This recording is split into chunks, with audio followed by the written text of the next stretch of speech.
Greetings, Demon Witch! Today we are going to be looking at Mirror's Edge Catalyst. This is gameplay of the PS4.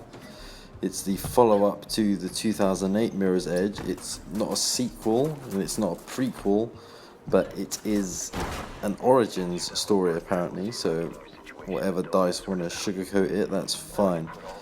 So it's pretty much the same game as Mirror's Edge was in 2008, a lot of free running, a lot of jumping up walls, etc. The main difference is in this one that we're actually in an open world environment now, which obviously open world games at the moment are the big deal.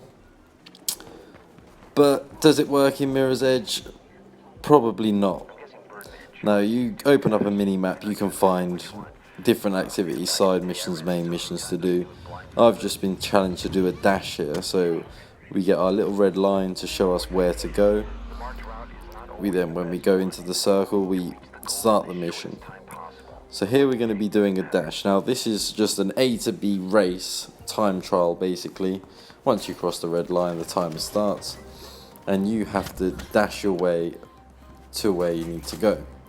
Now there's red lines obviously on the walls, on the floor, directing you where to go. You don't have to follow these arrows religiously, you can go different ways, it's no problem, but obviously the objective is to get to the finish line before a certain time limit to get your 3 stars.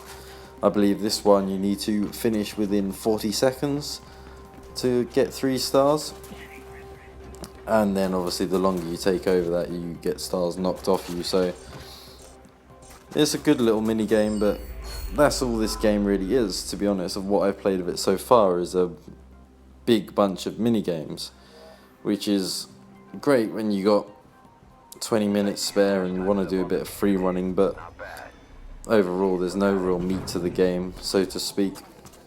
When you come out of a mission, you can free roam. There's a load of collectibles in the world. You grab these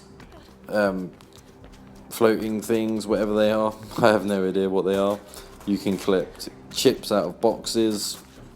Again, no real story to them other than Kruger is controlling this, so we need to take this. And yeah, so you can just run around the world like I'm doing now and just check it out, look for things, gain collectibles. Like here is one of them control chips. You steal one of them even though there's 8 in the box.